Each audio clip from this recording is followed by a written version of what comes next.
একদম ক্লিয়ার আকাশ, যা প্রায় লটারি পাওয়ার শামিল।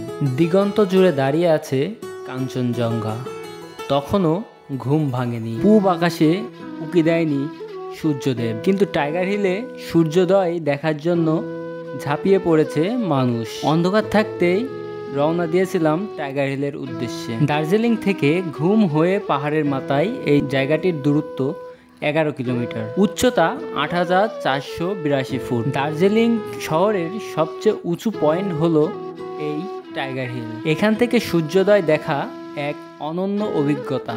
আকাশ পরিষ্কার থাকলে মানুষের ঢল নামে এখানে, ফলে সরু রাস্তায় গাড়ির জ্যাম লেগে যায়। তাই গাড়ি থেকে নেমে সরু রাস্তায় দৌড় লাগাতে হয়, যাতে সূর্যোদয় যেন মিস না হয়ে যায়। তাই আলো থাকার আগেই এখানে এসে বসে থাকা ভালো। ভোর 3:30 নাগাদ হোটেল থেকে গাড়ি নিয়ে বেরিয়ে পড়বেন, তাহলে জ্যামে পড়তে হবে না। ঘুম স্টেশন পেরিয়ে সেনসল রোড ধরে কিছুটা ওপরে উঠলেই টাইগার হিল। দার্জিলিং শহর থেকে গাড়িতে মিনিট 40 সময় লাগে। একটা সময় পূব আকাশ ফর্সা হতে শুরু করে, প্রথমে লাল, তারপরে সোনালী আভা ছড়িয়ে পড়ে আকাশ জুড়ে। একদিকে সূর্য ধীরে ধীরে উঠে আসছে, আর অন্যদিকে তার আলো গায়ে মেখে ঘুম ভেঙে জেগে উঠছে কাঞ্চনজঙ্ঘা সহ হিমালয়। সেই দৃশ্য ভাষায় প্রকাশ করার মতো না, তাই পরপর সাজিয়ে দিলাম। সত্য কথা বলতে, হাড় কাঁপানো ঠান্ডায় ভোর রাত থেকে দাঁড়িয়ে থাকতে থাকতে প্রায় জমে যাওয়ার জোগাড়। চোখের সামনে যা যা ঘটছিল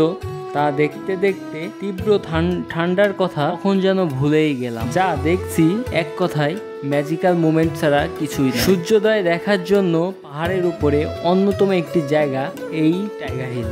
ফলে ভোর হওয়ার আগেই ভিড় জমায় পর্যটকরা। পাহাড়ের মাথায় সেই পর্যটকদের কথা মাথায় রেখে সানরাইজ অবজারভেটরি স্থাপন করা হচ্ছে। আগামী দিন কফি খেতে খেতে উপভোগ করবে দেশি বিদেশি পর্যটকরা। তো চলুন এত কথা না বাড়িয়ে এই টাইগার হিলের সৌন্দর্যকে উপভোগ করি।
দাদু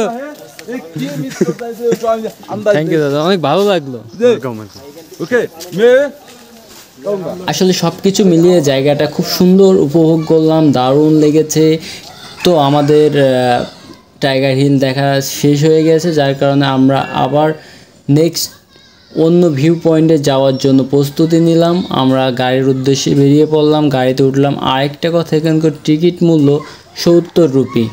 তো ভিডিওটা কেমন লাগলো অবশ্যই কমেন্ট করে জানাবেন এবং লাইক ও শেয়ার করে পাশে থাকবেন। ধন্যবাদ।